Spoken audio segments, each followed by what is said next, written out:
Olá, sejam muito bem-vindos e bem-vindas. A gente está começando mais um podcast, mais um episódio do podcast Além do Balé.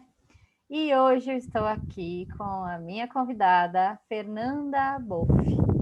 Ela é graduada em dança pela URGS, é empresária e empreendedora, coordena o Pequenices Arte e Educação e é parceira do Wagner Ferraz nos cursos dos estudos do corpo, onde lecionam o curso Educação Criadora.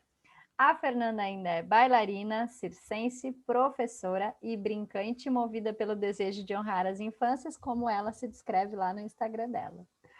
Seja muito bem-vinda, Fê. Obrigada, Samanta. Obrigada pelo convite. É Boff ou Boff? Boff. Boff. Então, corrigindo, Fernanda Boff. Muito bem. Então, eu quero começar conversando contigo. Claro que eu quero que tu vá falando um pouquinho de ti, da tua trajetória também, mas eu começo com a pergunta e aí tu vai engatando e vai falando de ti conforme tu for achando que é importante para ir dando corpo ao que tu estiver dizendo, tá? Eu quero começar por essa frase que eu achei maravilhosa: desejo de honrar as infâncias. Como que tu encara esse honrar através do nosso fazer docente? Já começou com uma pergunta complexa e difícil. Gostei. A gente, como sociedade, não sei se dá para falar assim, né? Tem a tendência de elencar alguns grupos sociais, né? Dividir esses grupos sociais e elencar alguns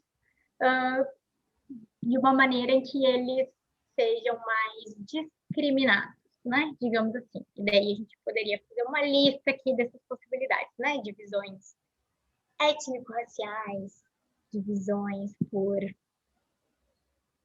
Condições econômicas. condições econômicas, divisões por moradia, né? E tem as divisões etárias também, que já estabelecem o que pode, o que não pode, né? Dependendo da idade que tu tens.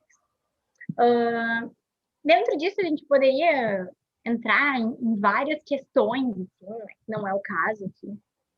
Mas eu penso nas infâncias, né? Nas crianças, mais especificamente, como um grupo social discriminado em vários sentidos.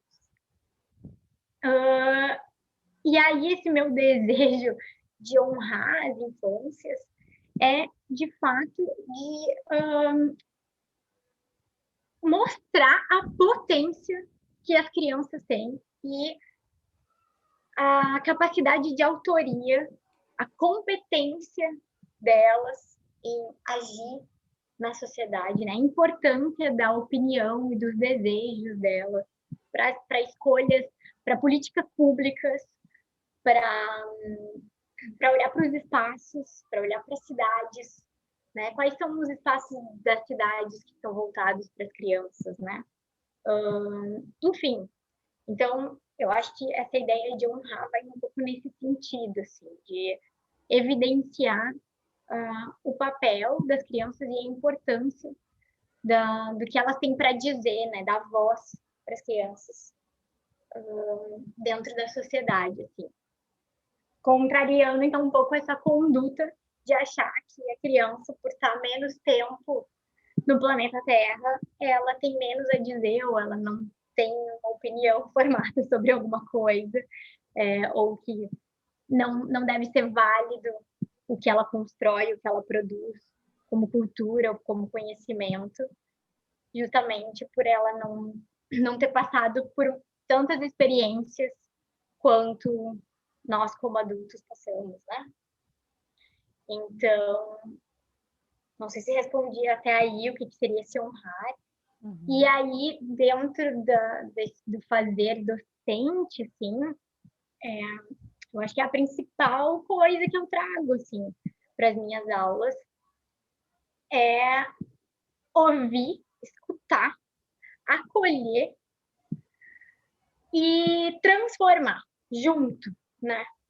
buscar esse processo de transformação, que é o que a arte pela educação e a educação pela arte podem fazer, e buscar isso em conjunto, assim,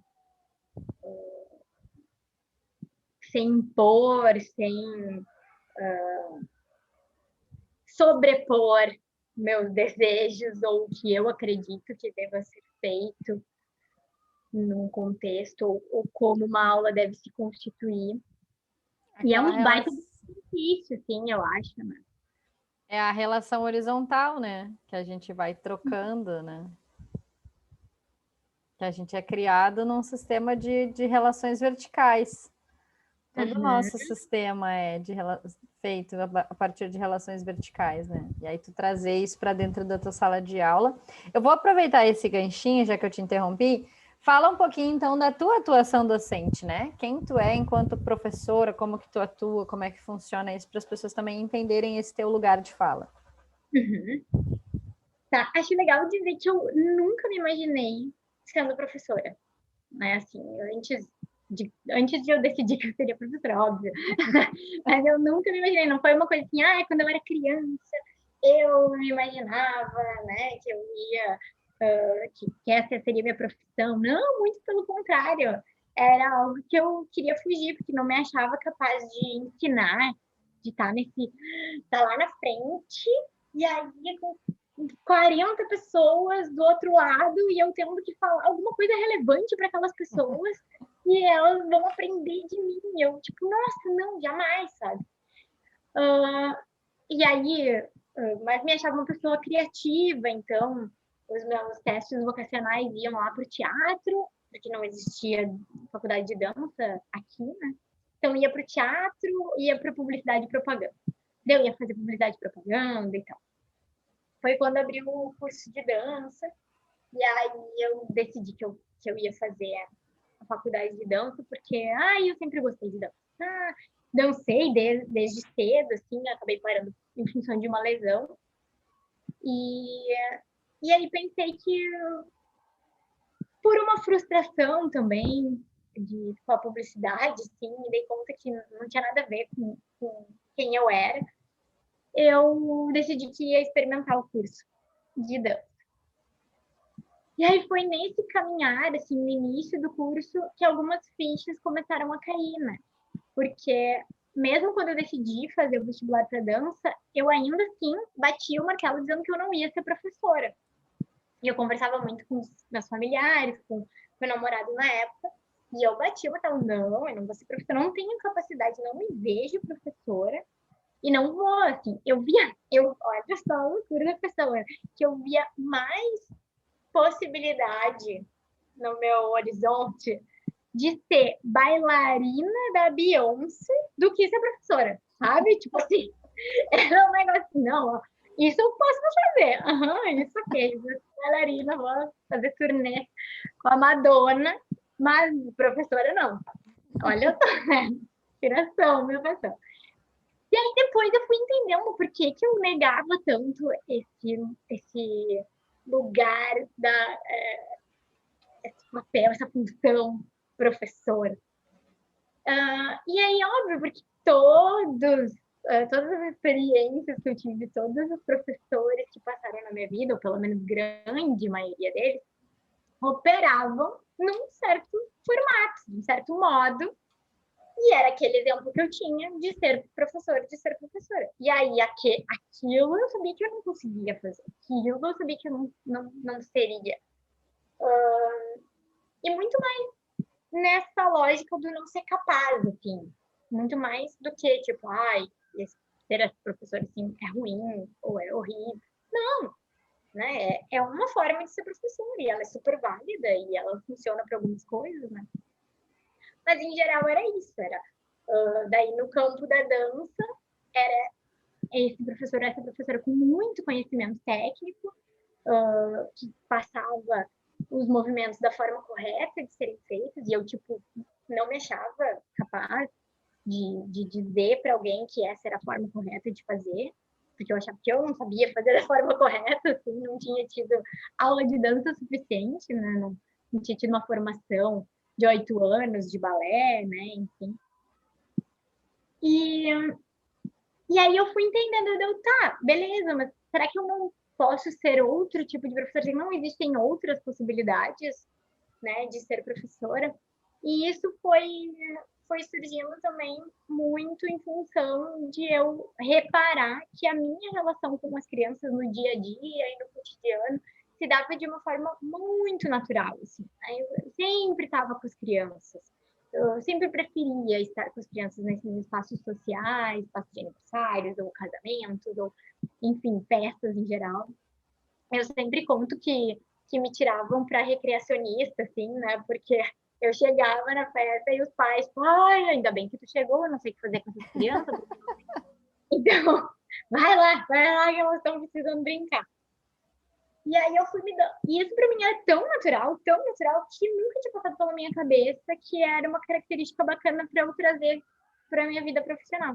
E aí essas fichas aos poucos foram caindo, assim, tipo, tá, então eu gosto de estar com as crianças, por que eu não posso trabalhar com criança? Eu posso inventar o meu jeito de ser professora, eu não preciso pegar um modelo de ser professora e fazer exatamente igual ao que está naquele protocolo ali. E aí fui me experimentando, conheci a dança contemporânea, que é um espaço, né? Super democrático, no sentido de aceitação de diversos corpos, de multiplicidade de movimentos, de não exigência técnica apuradíssima, né? E vários caminhos técnicos possíveis também. Conheci a educação somática, e foi me embrenhando assim um pouco em pensar que dança era essa, ensinada para crianças, dentro dessa perspectiva contemporânea, somática. Aí fiz um curso lá em Joinville com a Cláudia Damasio, que maravilhosa, que ela na época até, nem sei por onde ela anda, faz tempo que eu não vejo nada dela, assim. Eu vi alguma coisa, não faz... para ver. Ela não, pode falar. Na época ela estava na França, morando na França, então ela trouxe toda a organização francesa, assim, que vai... Eles têm uma organização bem fechadinha, assim, do ensino da dança, né? E aí, eu me lembro que no material que ela trouxe era isso, até as crianças trabalhavam uma parte mais expressiva, criativa, com movimento, e a partir dos 8 anos elas decidiam qual técnica elas gostariam de aprofundar, né? Se elas iam para o balé, se elas iam para o contemporâneo, se elas iam para o jazz, se elas iam... Então era toda uma organização. E daí eu comecei a me contar, mas, tipo, que massa, dança pode ser uma baita brincadeira, tipo, dançar pode ser brincar. E eu brinco muito bem. Então eu faço bem. Brincar, eu brinco bem. Posso não dançar direito, mas brincar, eu brinco bem. Eu sou bem exigente também comigo mesmo. E aí foi isso, assim. Também, daí também me dei conta o quanto as experiências que eu tinha de dança, não de aula, eram válidas, sabe? Porque eu fiz um tempo de aula, daí tive essa lesão, parei de fazer aula, mas eu segui dançando. E eu menosprezava muito isso, né? Dizer, nossa, não fiz aula de dança, eu tô aqui numa faculdade de dança. Daí quando estava na faculdade, eu fiz 1000 aulas de dança porque achava que tinha que correr atrás do tempo perdido. Mas não me dei conta que quando eu estava em casa, sozinha, dançando enlouquecidamente ao som do toca-fitas, eu estava criando dança, eu estava dançando de verdade, não era... Era uma brincadeira e era uma dança de verdade também. Era eu brincando com o meu corpo e dançando, né? Não é ou uma coisa ou outra. E daí foi isso, daí que eu me constituí essa professora brincante que eu coloco ali.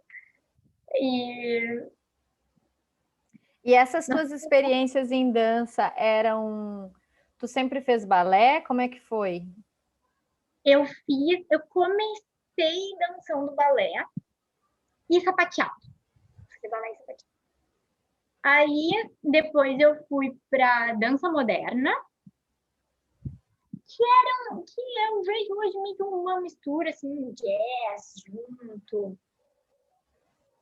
E era uma dança mais livre, assim, porque não tinha...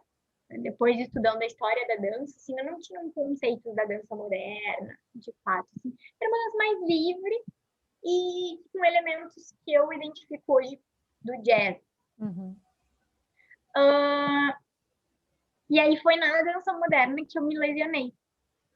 Na época, o médico, assim, né? Eu considero uma ingenuidade, assim, na época dele, associar diretamente à dança, né? O problema. Porque foi um descuido específico daquele contexto, sabe? Daquela modalidade, daquela turma, daquela professora, entendeu? Aquele movimento, às vezes, né? Aquele movimento, às vezes é um movimento, sabe? E aí ele, tipo, proibiu de dançar, sabe? Foi um negócio assim, se associou a qualquer tipo de dança. E aí eu fiquei muito tempo sem fazer aula por conta disso. Aí fui voltar assim, na minha adolescência e fui fazer hip hop. Aí fiquei um tempo fazendo hip hop e depois parei de novo até ir pra faculdade. E aí eu fiz aula de tudo, assim, daí comecei a fazer aula de tudo que aparecia, que dava, eu tava fazendo aula. Pra me experimentar bastante. Falando em experimentar, uma outra coisa que eu queria te perguntar, queria que tu falasse um pouco para o pessoal que está nos ouvindo, é essa questão da pesquisa e da ação, né? Tu tem aquele curso da educação criadora, junto com o Wagner, lá no Estudos do Corpo, e acabou que tu relatou, né, que as tuas experiências dançantes, os professores que passaram por ti, não te deixaram com um repertório, né, um know-how, uma lembrança tão positiva para querer reproduzir. Ao mesmo tempo, talvez não tão negativa para te motivar a querer fazer diferente, né? Uhum. Porque às vezes também tem o oposto, e aí a gente se motiva. E aí tu acabou se descobrindo, né? Eu acredito que muito dessa descoberta teve a ver com essa pesquisa, com esse movimento, com esse entrar em ação que tu partiu. São duas perguntas, tá? Uma é, como que tu vê esse processo de pesquisa para o professor, né? A importância dele, a relevância, como que ele se dá, né? Tu mesmo falou do exemplo de quando tu dançava em casa, então isso é um processo de pesquisa, né? No meu entendimento, pelo menos. E a outra relação, né? A outra pergunta, que eu posso fazer de novo depois, mas só para deixar ela aqui já, é a questão do balé, né? Porque aqui o podcast se chama Além do Balé, e, na verdade, é para a gente falar um pouco sobre como o balé ele é muito mais do que ele é trabalhado hoje, né? Assim, do que ele é estereotipado. Uhum. E aí, muitas vezes, o que acontece é isso. A Cláudia Damasio, por exemplo, é uma das minhas referências no meu TCC. E eu sempre insisti em ficar no balé para falar do balé, mesmo que fosse para transformar ele daqui de dentro, sabe? E é muito comum, e não é errado, eu sei que não é errado, porque esse é o certo, né? A gente falar de dança. A gente vai trabalhar com dança para criança, não com balé. E eu sei que tu trabalha com dança para crianças, não com balé. Mas a gente vê muita gente que fica ainda dentro do balé, dando balé, chamando de dança, e aí fazendo umas loucuras assim que acabam não contribuindo tanto para esse desenvolvimento, no fim das contas, né? Então, queria que tu falasse um pouquinho sobre esses dois contextos que acabam se fundindo, mas enfim, são dois contextos. Uhum. Acho legal isso que tu traz, né? De olhar para a pesquisa nos seus diversos âmbitos, assim, né? Então, eu mover meu corpo, eu também estou pesquisando, também estou experimentando. Eu ler um livro, ler um artigo, eu também estou pesquisando, também estou experimentando. Eu falar sobre o meu trabalho também é, de certa forma, uma pesquisa, né? Elaborar sobre o meu fazer e dar uma aula, né? Uma baita de uma experimentação. Assim, Bom, hoje Wagner, no doutorado, estava falando um pouco sobre isso, né? De como que essas aulas são pesquisa. Né? As aulas que a gente desenvolve, elas são pesquisa também. Então, eu acho extremamente importante, assim, a gente se manter curioso, né? A gente se manter com vontade de aprender, porque nós somos pesquisadores natos. Eu acho que é o Einstein que diz que as crianças são verdadeiros pesquisadores, verdadeiros cientistas. Acho que ele fala cientistas, né? Porque tem essa curiosidade muito viva, assim, muito pulsante. E eu acho que a profissão que a gente escolheu, ela exige bastante isso, assim. Não sei de outras, mas da nossa, especialmente com arte. Então, eu diria que é fundamental a gente seguir pesquisando e essa pesquisa que é ação, né? Que eu acho que foi o que tu falou, que se colocar em movimento. Não sei, eu não vejo que eu teria, assim, falando da minha parte, né? Que eu teria me entendido e me encontrado nessa profissão se não fosse eu ir atrás, assim, de várias coisas, né? De ver várias coisas, de explorar várias coisas até chegar, né? Fazer aquele bolão, assim, gigante de coisas e aí, aos poucos, tu vai cortando, né? Tu vai tirando das beiradas até tu ver com o que tu fica, de fato, quais são os ingredientes que, de fato, vão deixar o bolo fofinho e gostosinho e não... De acordo com o teu gosto, né? Porque daí é a hora que o bolo e os ingredientes mudam de pessoa para pessoa, né? Uhum. E aí, você tem o teu gosto, tem o que tu te identifica, tem aquilo que vai te deixar também mais confortável, mas ao mesmo tempo não se acomodar, né? Deixar que as coisas te desloquem um pouco desse lugar de conforto. Então, eu acho que é fundamental, assim. E a pesquisa não se dá só na academia, né? Que é uma coisa que se traz muito. Assim, até esse bloco aqui de entrevistas, eu tenho falado sobre a docência e essa relação com a academia e tudo mais, né? Tenho enfatizado bastante a pesquisa, enfatizado bastante o ambiente acadêmico, né? Enquanto o professor também precisa estar no ambiente acadêmico. Mas não é só isso, né? É esse conjunto. Porque tem esse... O Wagner fez já também, né? Um podcast, eu não ouvi o dele. Ele deve ter falado sobre isso, sobre esses saberes diversos que a gente constrói não é que constrói, a gente produz e constrói em diversos contextos, assim, né? Eu acredito. Então, tem esse contexto que vem mais da experiência, tem esse contexto que vai vir mais de um ambiente mais acadêmico, que vai ter outro tipo de exigência também, né? Então, sim, entender que a pesquisa ela não está associada necessariamente a um contexto apenas, assim como os saberes que a gente pode produzir, assim. Exatamente. Daí, tinha falado da coisa do balé, né? Do balé e criança, e de como a gente acaba meio que fugindo para o contemporâneo, porque daí o balé com criança fica só. Aí o balé foi muito endemonizado, né? Eu não sei como é que tá agora, porque eu me passei um pouco dessas discussões, assim. Mas eu me lembro que na época que eu comecei a faculdade, assim, era assim, a educação somática versus o balé. Era a dança contemporânea versus o balé, assim, tipo, o balé... coitado do balé. Sofreu, assim, porque foi... Eu me lembro, assim, de altas discussões, assim, das pessoas endemonizando o balé. E o balé acabava também sendo, por ser, eu acho que a dança mais conhecida, ela que está mais no imaginário popular das pessoas, né? O balé é um case de sucesso, né, minha gente? Ele se espalhou pelo mundo, assim, de uma maneira. Então, eu acho que ele também acabava sendo um exemplo sempre, né? Para as coisas. Então, aqui está se propondo diferente do balé, te faz tal e tal. Então, também ele era sempre o contraponto, né? Para tu mostrar que não, mas aqui a coisa é diferente.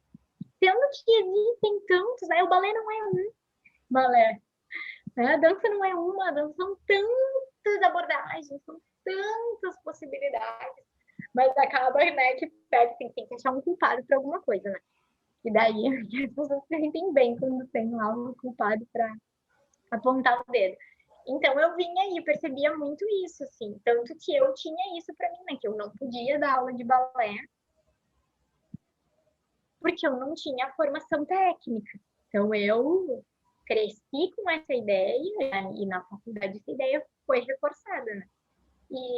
E a dança contemporânea com essa proposta, né? Mas, vamos criar movimento, qual é a tua dança? Te coloca, né, a experimentar, a pesquisar movimento. O teu corpo pode dançar, qualquer corpo pode dançar. Diferente do balé, né? Diferente do balé, que não é qualquer corpo que dança. Mas aí depois, com o tempo, tu vai entendendo que não é assim, tipo, não é assim. A educação somática pode estar no balé, a dança contemporânea pode conversar com o balé. Sim, é qualquer corpo que pode dançar balé, sim, né? Então é bem bem complexo isso, porque o balé carrega essa bagagem, assim, né? Quem trabalha com balé carrega a histórica e todos esses movimentos que vieram para contrariar, né? Tem o manifesto do não lá do pessoal da Judson Church, que é isso, tipo, é o não pro balé e pra dança moderna, né? Assim, todo, não, não, não, não, não, nada disso, a gente não quer nada disso. E normalmente isso, né? Os movimentos, eles vêm para se contrapor, né, ao movimento anterior. E isso aqui hoje em dia não tem mais isso, né? As coisas coexistem de uma maneira bastante complexa. Então, ao mesmo tempo que tu carrega essa bagagem, tu tá aqui fazendo outras coisas, tu tá produzindo de uma forma super diferente, mas tu tem que jogar com isso, porque tu tem esse peso aqui junto, e aí, como é que tu carrega isso aqui e faz outra coisa aqui diferente, né? Tu tem uma mão segurando a bagagem e a outra mexendo aqui no bolo, nos ingredientes para trazer o anterior. É uma mão cozinhando o bolo e a outra puxando a bagagem. E aí, eu tô falando, não tô chegando a conclusão nenhuma. Mas tá tudo certo, a ideia é trazer questões. Essa pergunta também colocou a pensar bastante, assim. Porque fazer aula de dança contemporânea para crianças não é um contraponto ao balé para crianças, com crianças. Né? Tipo assim, não é porque eu escolhi dar aula de dança contemporânea ou só chamar de dança, que eu daqui a pouco não estou trabalhando elementos do balé e vice-versa, né? Então uma coisa não é o contraponto da outra. Mas o que acontece muito, que eu vejo muito, é que as experiências que as pessoas têm em geral com o balé, somadas a essa bagagem, né, levam elas a tipo, então, se o balé é isso, né, eu tenho que buscar uma coisa que é diferente do balé. Só que o balé não necessariamente é isso. Exatamente. É bem... Isso que, né? É disciplinador. Os rótulos, né? Os estereótipos. Ele é disciplinador, ele é repetitivo, ele se baseia muito na técnica, ele é exigente demais, ele tem muito certo e muito errado, né? E aí, falando das crianças mais especificamente, que eu vejo da minha experiência com as famílias, é um pouco isso, assim, tipo, minha filha não se adaptou ao balé, porque tem tais coisas, tipo assim, precisa de mais concentração, precisa, né, ficar mais quietinha, precisa ficar mais, tem que ouvir mais a prof, ela não tem muita energia, não consegue, então outra coisa. Exatamente. Sabe? Eu escuto muito isso. Não sei se ela vai parar quieta no balé, daí eu tenho vontade de dizer, mas quem é que disse que nós vamos parar quieta? Quem é que falou? Pois então, esse teu estereótipo aí, não, pode jogar ele fora, dá vontade de dizer. Eu acho que o teu trabalho é um baita exemplo disso que eu tô tentando falar, assim, que é, tipo, não é esse balé, não é esse estereótipo, não, Mas é a minoria ainda, não né? é o oposto. Mas é a minoria ainda, né? Sim, A ideia, e aí, talvez por isso. pode falar. Não, só ia dizer, completar o que tu falou com uma coisa que tu disse, que é talvez por isso que ainda se separe essas denominações, né? Tipo, balé e dança, ou dança contemporânea, ou dança criativa, né? Também é um conceito bastante usado. É, justamente por isso, porque é minoria ainda, essa Exatamente. abordagem. A ideia, na verdade, assim, até eu começo meu TCC falando assim, se todas as crianças tivessem aula de educação física ou educação somática na infância, elas não precisariam ter aula de balé. Na verdade, hoje eu reescreveria essa frase, porque assim, o que a gente sabe, né, que é o que eu bato lá, a tecla que eu bato lá do meu TCC. Dentro do desenvolvimento motor, a gente aprende que as crianças até os 8 anos elas têm que ter as atividades, os movimentos fundamentais e tudo mais. A dança, ela já é uma atividade específica.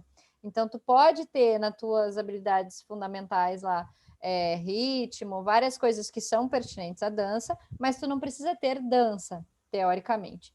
A gente que é da arte, a gente entende que quanto mais cedo tu introduz as artes para as crianças, dança, música, teatro, maior a capacidade de expressão dela e de visão de mundo. E aí nós vamos falar um pouquinho dessa visão política também, da arte.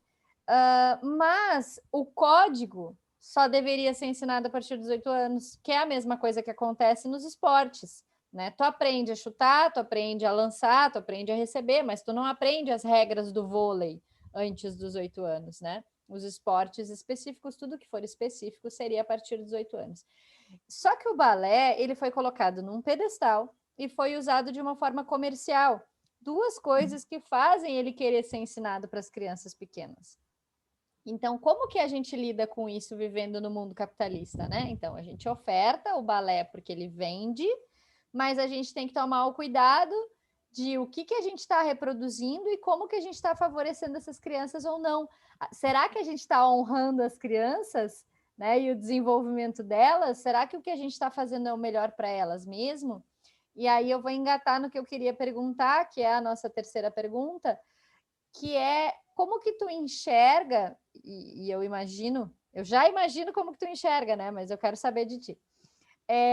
Essa visão política da arte. Porque quando tu fala honrar as crianças e tudo que tu falou ali no início, tem muito a ver com uma forma sociopolítica, se é que eu posso usar essa palavra, de encarar as coisas. Né? No momento que tu coloca a criança numa relação horizontal, eu também entendo que a tua visão de mundo é diferente, né? E que tu entende a sociedade de uma outra forma. E aí, qual o papel da arte nessa questão política, né? Como a gente trabalha com as crianças e com os nossos alunos e com as nossas famílias? Deu para entender assim? Deu para entender, eu acho. Vamos ver. Vamos tentar. Tu vai me dizer se eu entendi a partir do que eu vou falar. Sim, qual é o papel da arte, né? Eu acho que a arte tem vários poderzinhos, assim, a arte é uma super heroína, ela tem vários poderzinhos. E aí um deles, que eu considero um dos mais legais, é o poder de fazer com que as pessoas se sintam pertencentes a um coletivo, assim, né? Seja ele um coletivo de 3 pessoas, né? Mas a arte conecta as pessoas, né? Ela tem alguma coisa assim que está para além do que se possa explicar racionalmente, eu diria. Pode ser que tenha uma pesquisa muito específica falando sobre isso e eu nunca li, mas eu não conseguiria explicar racionalmente o que se dá nesses contextos de experimentação e criação que que cria essa sensação muito forte assim, de pertencimento, de acolhimento, né? Esse senso coletivo, assim, esse abraço, né? Como se a arte desse um abracinho, assim, né? Então, esses processos artísticos e educadores também, acho que a gente está falando disso, né? Eu acho que um desses poderzinhos, assim, para mim, ele é... E isso é muito político, né? Indica muito uma forma de ver o mundo, que é através do respeito, da empatia, de uma relação que vai se dar mais horizontalmente. Então, eu acho que uma das coisas, sim, seria essa. A outra, eu vou falar só de duas, assim, de dois poderzinhos dos tantos que tem. É da... Deixa eu ver como é que eu vou falar isso. Poder de fazer as pessoas se sentirem confiantes, eu acho. Uma coisa assim de autoconfiança. De se sentir capaz, sabe? De estabelecer, assim, de poder estabelecer esse ambiente que tu pode te expressar. E tu pode ser quem tu é, né? Então, dependendo da forma como é conduzida, claro, né? Tô falando a partir do que eu penso de arte, a minha super-heroína. A arte tem esse poder, assim, muito. E eu vejo isso no dia a dia, assim mesmo, com as pessoas com quem eu me relaciono em contextos que a gente está em processo artístico. E aí posso falar das crianças ou não. Que é muito isso, assim, tu vê uma evolução da pessoa que às vezes nem fala nada, sabe? Essas são as que mais ficam evidentes, né? Quem já é mais extrovertido não fica tão evidente, mas essas pessoas que quase não se colocam assim, quase não mostram seus desejos, quase não. Para o oposto disso, né? Para um crescimento, assim, a pessoa chega até a mudar a postura do ombro dela, né?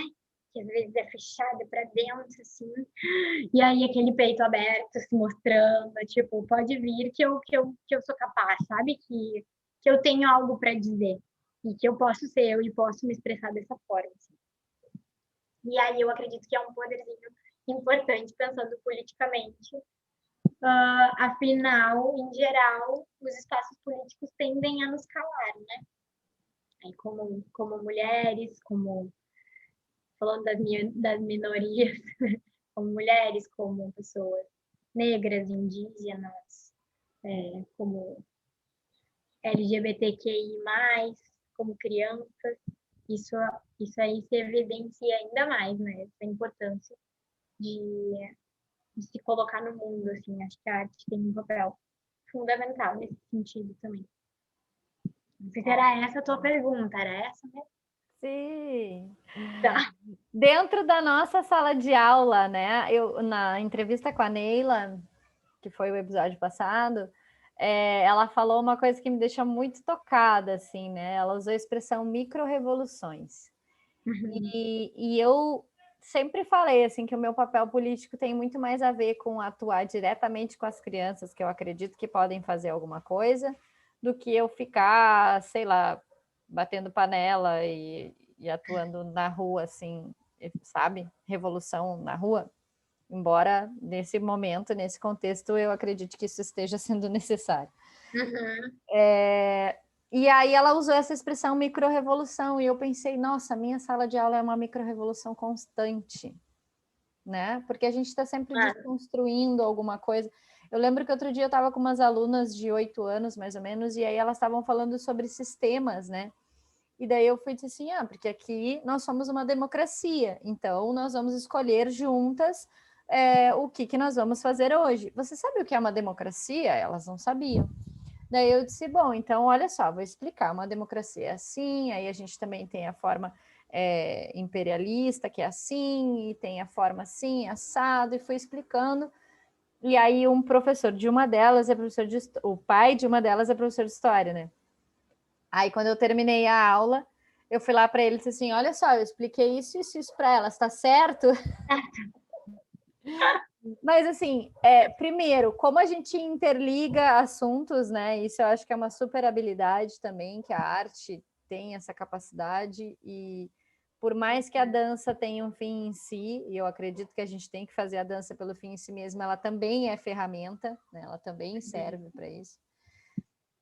Mas e como a gente consegue tá fazendo essas micro-revoluções, mostrando algo que acontece no macro dentro ali do micro mesmo, né? A questão do rosa do balé, por exemplo, né? A gente trabalhou com isso por um tempo e hoje em dia a gente disse, não, balé não é rosa, esquece isso, rosa, sabe? Não existe, não tem porquê, tu usa a cor que tu quiser. Né? E aí eu acho que isso é uma micro-revolução, sabe? Quebrar esses estereótipos, o próprio estereótipo do balé, da fada, da princesa, do encantado, né? Não é só isso, é isso também, mas é muitas outras coisas também, né? Então essas construções assim, e é aí que eu vejo esse potencial da arte, e é aí que eu vejo esse potencial também de honrar as infâncias, né? Porque daí a gente não reduz elas a risadinha, né? A princesinha, a gente consegue trazer elas para o pensamento complexo, para os questionamentos, né? Dentro da nossa sala de aula, quantas vezes a gente não mostra um negócio, começa a perguntar e eles vão para um outro lugar e acontece uma coisa muito louca que a gente nem tinha previsto no nosso plano. Uhum. Tem uma professora, educadora, não sei como é que ela se chama, né? Mas eu também, eu às vezes falo que eu sou professora, às vezes falo que eu sou educadora, não faço essa distinção que a gente ouviu hoje de tarde, né? Vai aparecer hoje bastante a defesa do Wagner, que está muito fresquinha na nossa mente. Mas, enfim, é uma prof ou educadora que ela trabalha muito, assim, com pesquisas sobre natureza e infância, assim, né? Então, ela pesquisa bastante isso, que ela chama Fernanda Poleto. E nunca tive a oportunidade de conhecer ela pessoalmente, assim, mas acompanho bastante pelas redes. E ela tem uma frase que é assim, ela fala que brincar é revolucionário. E eu adoro essa frase. Acho muito legal. É a Fernanda Poleto. Então, né, trouxe porque acho que tem a ver com o que tu disse, assim. Até porque, né? Tanto brincar, né? Tá lá no início da tua fala e da tua história, né? Essa valorização do brincar. Uhum. E parece tão bobo, né? Tipo, para nós, parece tão bobo ter que falar em valorização da brincadeira, porque a gente está imbuída da brincadeira, assim, tipo, a gente vive isso diariamente e a gente vê, né, nos corpos, a gente vê aquilo se dando, a importância daquilo. E aí tu tem que falar para as pessoas, parece estúpido, né? Parece estúpido. Mas quando eu começo a conversar com pessoas que não são do meio, assim, eu vejo que é uma luta ainda muito longa, né? E, tipo, uma brincadeira está associada à infância e aí, por consequência, ela é super discriminada, assim, é levada como algo totalmente minimizada, assim, né? Tipo, não válida. E daí é muito doido, assim, ver, porque, cara, tu já brincou hoje? Brinca um pouco pra tu ver. Brinca pra tu ver, tu vai me dizer que brincadeira não é nada. Vai. Exatamente. E é uma outra sociedade, né? Acho que a gente podia criar a sociedade do brincar. Pensei. As pessoas seriam bem mais felizes. Mais bem-humoradas, com certeza. E provavelmente, potencialmente mais inteligentes, porque tu aprende muito mais quando tu brinca. É muito mais difícil. Esse aprendizado que se dá pelo corpo, né? Pela experiência, pela vivência. Exatamente. Ele não é um aprendizado racionalizado. Isso, que só entra pelos teus olhos ou pelos teus ouvidos, né? Uhum. E a gente fala muito dos tipos, das formas de... não sei qual é a palavra correta, mas enfim, as formas de absorver, né, os aprendizados que existem, que pode ser visual, pode ser auditiva e sinestésica. E o brincar, ele é um composto de tudo, né? Ele é integrativo. Agora a gente está na era da palavra integrativa, né? O médico é integrativo, tudo é integrativo. E o brincar, ele é integrativo, né? Porque tu faz tudo ao mesmo tempo. Tu tá aprendendo, tu tá se divertindo, tu tá recebendo informações diversas, tu tá trabalhando o teu raciocínio e a coisa tá acontecendo. E daí é isso, e a brincadeira e a arte, a dança mais especificamente, elas para mim se confundem muito, assim, né? Uma coisa, e daí a gente falou em pesquisa, né? Também. Essas coisas, elas se atravessam bastante. Eu sempre falo também, gosto de trazer uma frase, devo ter falado na live que a gente fez junto, que é da Lídia Ortélio, que ela fala que a brincadeira e a arte têm o mesmo embrião, né? Como se elas nasceram no mesmo lugar. Então, e eu acredito muito nisso, porque eu me sinto, quando me sinto brincando, me sinto fazendo arte. Aliás, né? Quando falam que a criança está fazendo arte, É porque ela está brincando, porque ela está fazendo bagunça. Então É. faz todo sentido, tá aí, tá no ditado popular, sabe? Para mim é muito fato. Eu Exatamente. estou fazendo arte, estou brincando, assim, Exatamente. E na tua aula deve acontecer uma coisa que acontece na minha aula também, que é quando que vai começar a aula? Porque daí tu tá lá, tu tá dando aula, daí tu tá brincando, fez um monte de coisa já, né, passou um monte de conceito ali, já aconteceu um monte de coisa na aula, e daí de repente a criança, quanto menor, mais isso acontece, né? A criança vira para ti e diz: quando é que vai começar a aula? Amiga, já tá acabando. E quando acaba, então, que elas te olham e dizem assim: mas acabou, mas eu não lembro do balé. Ai, tu que é aula de balé mais ainda, né? Eu que chamo a minha aula de dança ou de dança contemporânea, o que acontecia muito, agora eu já estou preparada e já me adianto, mas acontecia muito mesmo, era de falar quando é que a gente vai começar a dançar. Uhum. Tá, mas e quando é que a gente vai começar a dançar? E tu que faz balé, então, né? Eu ia dizer justamente que Sim, que já tem existe um mais o. estereótipo, desde cedo já existe um estereótipo do que é dança. Muitas vezes ele está pautado no balé, né? Mas em outras danças também, assim, já se entende que fazer aula de dança é aprender coreografia. Então, se você não está aprendendo coreografia, não está dançando desde cedo. Mas tu com o balé mais ainda, sabe? Então, acontecia muito assim. Ai, quando a gente vai começar a dançar? Daí, a primeira vez, não, né? Tô cheia de incerteza, toda, ai, não vou ser professora, ai, não sou capaz. Aí a criança me pergunta quando que vai começar. Ah, fiz tudo errado mesmo, né? Primeiro eu fiz tudo errado, não tinha que ser professora mesmo. Aqui, não, tô indo embora, chega. Aí eu fiquei super decepcionada, fiquei triste, assim, ó. Eu não sabia o que responder pra criança. Eu fiquei, é sério? É sério que tu tá me perguntando isso? Eu preparei toda uma aula pra gente dançar. E tu acha que a gente não tá dançando? Quase chorei na frente da criança. Aí depois, aí depois eu fui entendendo. Eles estão esperando que eu ensine uma coreografia. Eles estão esperando que a gente faça um passo de balé. Entendi. Daí eu já ia questionando, tá, mas então, o que a gente fez até agora, se não era dança? Então vamos pensar. Se não era dança, o que a gente fez? Daí eles começam a tá, não, de repente pode ser dança. Não, realmente. Aí, até que chegou um dia que uma aluna minha, Mariana, chegou assim, um dia que ela teve uma epifania, assim.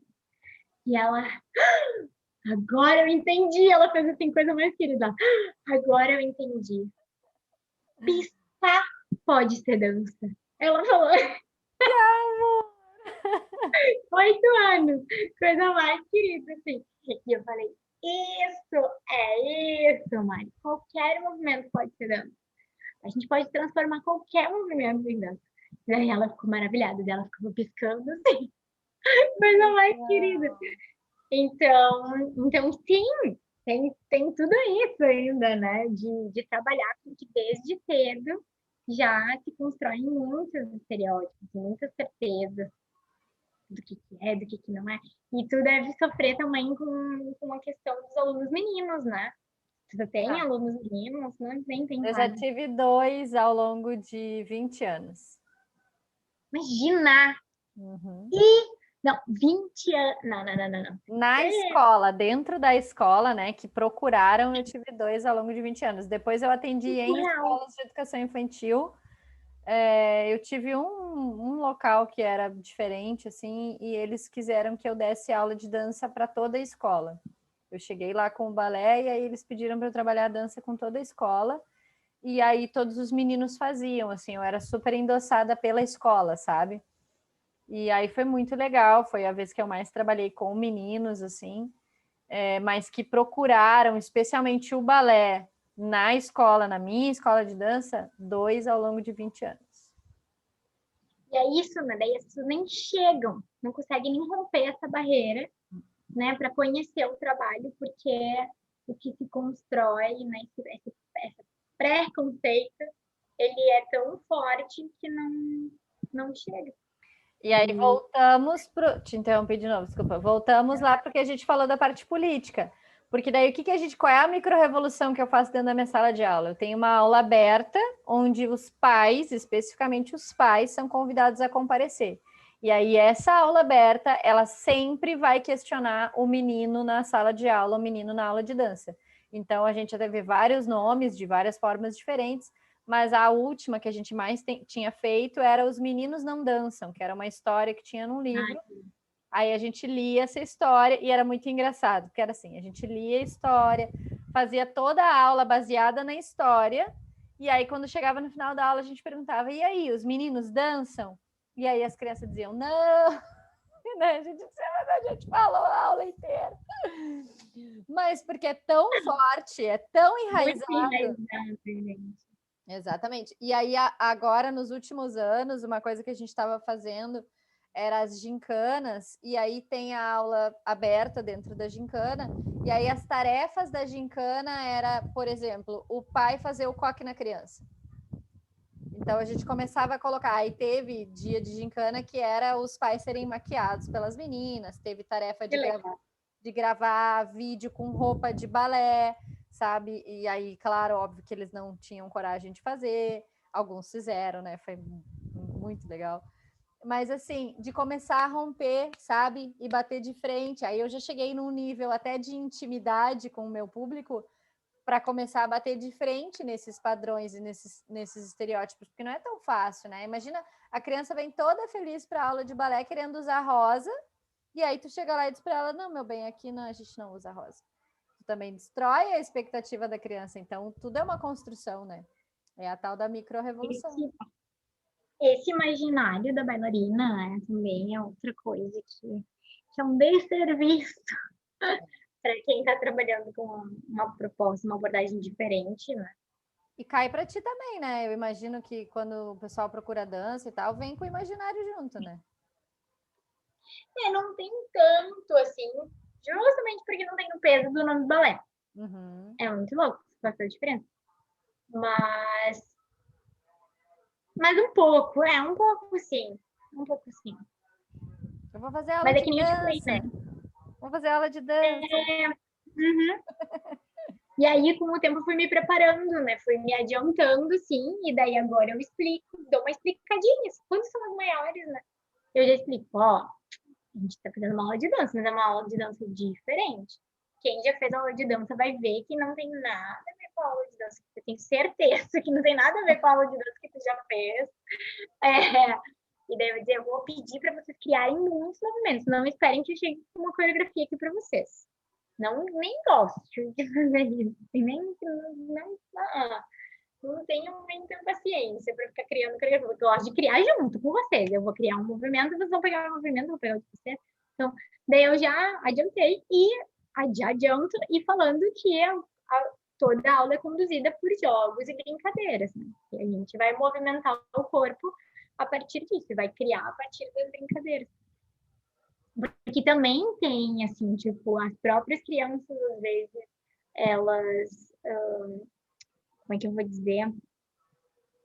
Se autodisciplinam, entre aspas. Tipo, agora no online tem muito mais a necessidade de conversar, né? Porque acaba que a gente recorre muito à palavra, já que a movimentação não é tão livre, não dá para perde também essa coisa da energia, assim, de chegar e se movimentar e estar junto. Então, recorre bastante à palavra. Então, às vezes, tem dias que a gente conversa muito. E daí, tem crianças que já começam a autorregular, né? Ai, mas a gente tá conversando muito. Ai, a gente não sei o que. E daí, eu também já adianto. Ó, pra mim, conversa faz parte da aula. Quando a gente tá conversando, a gente tá em aula, a gente tá trocando, a gente tá aprendendo uns com os outros. Olha que importante eu saber que hoje tu vai, sei lá, agora não tem um exemplo específico, mas às vezes, eles contam um filme que assistiu, né? A gente se indica, foi, assisti esse filme muito legal, não sei o quê. Que legal, vou tentar assistir. Será que a gente pode fazer alguma brincadeira relacionada a esse filme que tu assistiu? Então, as coisas que vêm a experiência, da né? A vivência da criança ali, as experiências. Às vezes aconteceu e alguma coisa com o romper. pai, com a mãe, com a... E às vezes é isso, às vezes é contar que o bichinho. Teve uma aula que uma das crianças contou que o cachorrinho tinha falecido. Tipo, daí a gente ficou um tempão conversando sobre isso, né? De como que foi, de como a gente sentia muito por aquilo, a gente sabia como que estava sofrendo, de como devia ser doído, saber que ele não ia mais ver o cachorrinho, né? De como passou a vida inteira, passaram a vida inteira, de que o cachorro era mais velho que ele, né? Então, desde que ele nasceu, ele conhecia o cachorro. Sim. E aquilo, tipo, super rendeu, né? Coisas, assim. E como é que vai dizer que isso não é aula? Claro, né? Como a criança está acostumada também já a um tipo de encontro, um tipo de aula, ela fica um pouco angustiada, assim, tipo, estou demais, não está fazendo as atividades. E aí mostrar, olha quanta coisa a gente aprendeu nessa conversa, né? Não é dança, não é circo, não é... Mas está movimentando a gente de alguma forma, pode não ter movimentado o nosso corpo inteiro, mas movimentou outras coisas na gente, né? Não é movimento nosso também. ser, né? Exato. Tem uma coisa, uma aura fora do...